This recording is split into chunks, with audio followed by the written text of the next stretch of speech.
Greetings, esteemed viewers, and welcome to another journey into the shadows of our ancient past. Over 3,000 years ago, an invincible empire forged the first iron weapons to rule the world. Their heavy bronze chariots terrified even the mighty pharaohs across the battlefield. Yet this massive military superpower collapsed completely without any foreign invasion. They were completely erased from history by an invisible, relentless, and silent killer. Welcome to Hattusa, the glorious and heavily fortified capital of the Hittite Empire. Perched high on the Anatolian mountains, this great fortress was a true marvel of engineering. Massive limestone blocks were perfectly stacked together without using a single drop of mortar. King Mu'atali II ruled this vast domain with absolute, terrifying power. Beneath his royal balcony, thousands of elite soldiers marched in perfectly disciplined formations. According to ancient texts, the Hittites were the very first civilization to master iron. Deep inside the royal foundries, master blacksmiths worked endlessly over glowing red-hot embers. Their heavily muscled arms swung heavy bronze hammers to shape the most deadly weapons of the age. While other nations relied on soft bronze, Hittite warriors carried incredibly sharp iron swords. But the true weapon of mass destruction in their arsenal was the heavy three-man battle chariot. Unlike the lighter Egyptian models, these massive wooden beasts were heavily armored for defense. A skilled driver steered the horses, while a specialized shield-bearer protected the fierce spearmen. These iron chariots crushed enemy infantry lines with truly devastating battle momentum. They expanded their borders relentlessly, dominating trade routes across the entire Middle East. Records tell us they bravely challenged the great pharaoh Ramesses at the Battle of Kadesh. Thousands of chariots clashed violently beneath the sun in the largest chariot battle ever seen. The glorious Egyptian empire could not secure a clear military victory against them. A legendary peace treaty was finally carved into solid silver to end the bitter conflict. The Hittite kingdom stood at the pinnacle of global power and economic prosperity. Massive grain silos overflowed with golden wheat, feeding both the mighty soldiers and greedy elites. They believed their gods would forever protect their sacred lands from any possible external threats. But their magnificent cities were built in a highly unforgiving and fragile environment. Unlike Egypt, Anatolia had no major rivers to provide a reliable water source. Every single crop of wheat depended entirely on the unpredictable seasonal rains. And soon, the sky would betray them, unleashing a terror that no bronze weapon could ever defeat. Around the year 1200 before Christ, the rain-bearing clouds simply vanished from the horizon. A catastrophic mega-drought aggressively gripped the entire eastern Mediterranean region. King Suppiluliuma watched in pure horror as the blazing summer sun scorched his fertile lands. The glorious royal robes grew very heavy with dust, while his once proud and confident face turned gaunt. Across the empire, desperate Anatolian farmers dropped to their knees upon the cracked earth. Their wooden hoes shattered against the hardened dirt, unable to dig out even a single root. Woven harvest baskets remained painfully empty as the wheat stalks withered and turned into dry ash. The military power of Hattusa suddenly meant absolutely nothing to a starving soldier. Thousands of heavily armored soldiers collapsed from severe exhaustion along the city walls. Their bronze breastplates grew highly tarnished and dull, feeling like massive iron weights on their weakened chests. Even the legendary three-man chariots were abandoned to rot slowly beneath the scorching sun. You cannot feed horses with iron swords, nor can you nourish citizens with battlefield glory. For the very first time, the great king realized his massive army was completely useless and frail. The silent killer of famine crept through the streets, destroying families without spilling a single drop of blood. Tell me, if you were the supreme ruler of this dying empire, how would you save your starving people? The Hittite leaders desperately attempted to ration the remaining grain stored in the capital. But the mega-drought lasted for several agonizing decades, completely depleting their reserves. The rivers dried into muddy puddles, and the sacred wells yielded nothing but dirty, bitter sand. Despair rapidly transformed into widespread anger as children cried endlessly for a morsel of bread. The terrified high priest of the storm, God kneeled helplessly upon the cold stone floor of the grand temple. He frantically raised his trembling arms, begging the divine heavens for a miracle of pouring rain. Sweat dripped down his wrinkled face as the flickering candlelight revealed pure, unadulterated fear.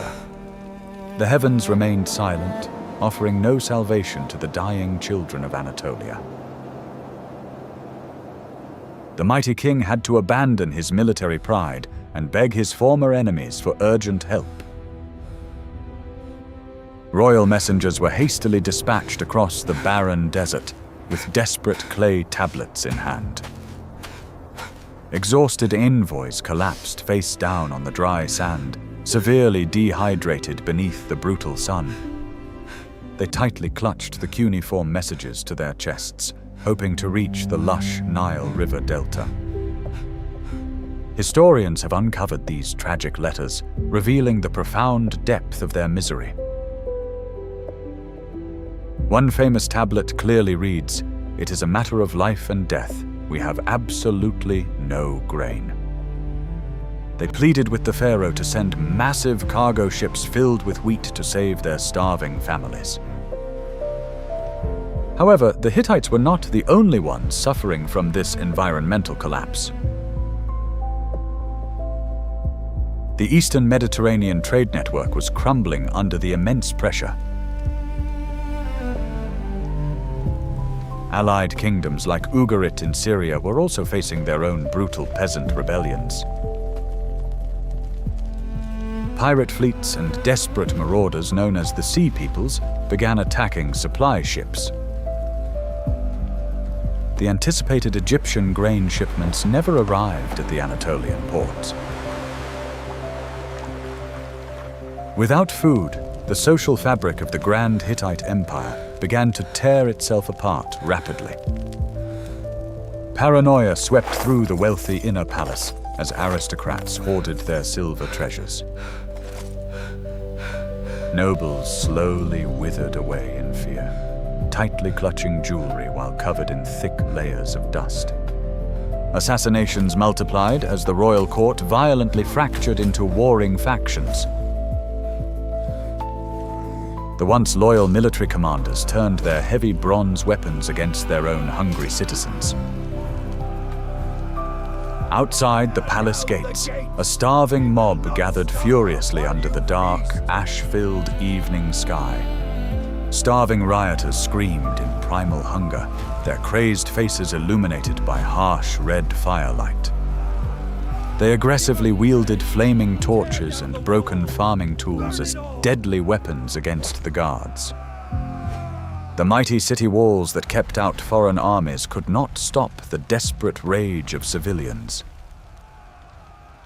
Could any government maintain control when a parent has to watch their own young children starve to death? Famine obliterated the strict social hierarchy that kept the Hittite Empire together. The starving city guards simply abandoned their posts, dropping their heavy bronze spears into the deep mud. They joined the violent mob, turning their immense frustration against the opulent royal storage chambers. Massive wooden gates were forcefully smashed open, revealing absolutely nothing but empty stone rooms. Total chaos erupted upon the sacred temple floors as angry citizens vanquished the helpless priests. Thick black smoke poured heavily from the palace windows, blocking out the scorching Anatolian sun. King Superpower stood paralyzed in shock, his dusty royal robes stained heavily with soot.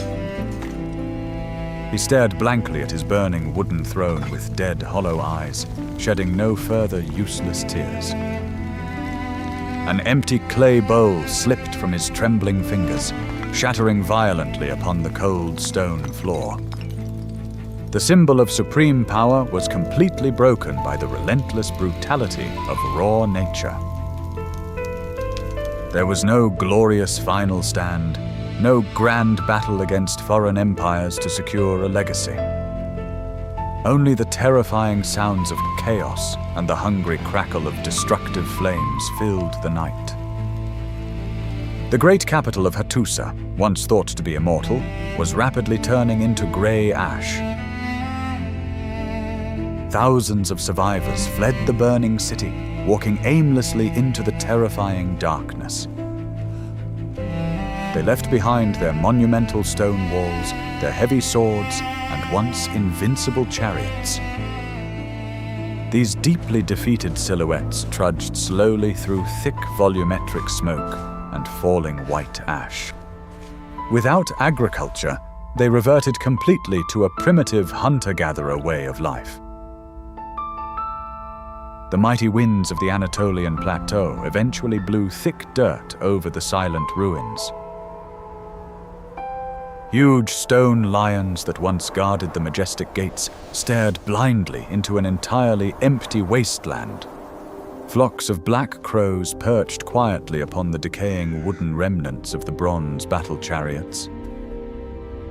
For nearly 3,000 long years, the memory of the great Hittite Empire was erased from Earth. They were completely forgotten, omitted from classical history, and considered a mere myth. It was not until the late 19th century that curious archaeologists rediscovered their texts. We finally deciphered their strange cuneiform writing, unearthing the chilling truth of their downfall. They stand as a haunting historical reminder that no empire is truly immune to nature. The giant stone walls still stand today, silently guarding a completely empty, barren plateau. These giant ruins fiercely mock the foolish arrogance of ancient human military power. You can forge the sharpest iron weapons, but you simply cannot win against a severe drought. The great Hittite Empire shows us that true survival requires absolute harmony with our Earth. When the climate violently shifts, even the wealthiest human society will quickly starve. Modern archaeologists carefully study these tragic clay tablets to understand our fate. They prayed that future generations would ultimately learn from their monumental collapse. As the heavy dust perfectly settles over the silent rocks, another deadly threat slowly wakes. When Mother Nature does not utilize a brutal drought to completely destroy a kingdom's pride, she will unexpectedly unleash something much more terrifying upon an unsuspecting world. An entirely invisible enemy hiding quietly within the dark city streets. The brutal shadow of death prepares to descend rapidly upon the crowded medieval towns. European cities will soon face a microscopic killer that devours millions of human lives. The deadly plague doctor mask will soon become the universal symbol of absolute despair. Prepare for the horrifying tragedy of the Great Bubonic Plague in our next episode. History proves that nature always finds a highly cruel way to aggressively humble mankind. Until then, we must never forget the silently crumbling ruins of the forgotten Hittites. The Hittite collapse proves that nature always reclaims its ultimate dominion over mankind. Could our modern society survive a similar catastrophic environmental crisis? Please leave your thoughts below, like this video, and subscribe to our channel for more history.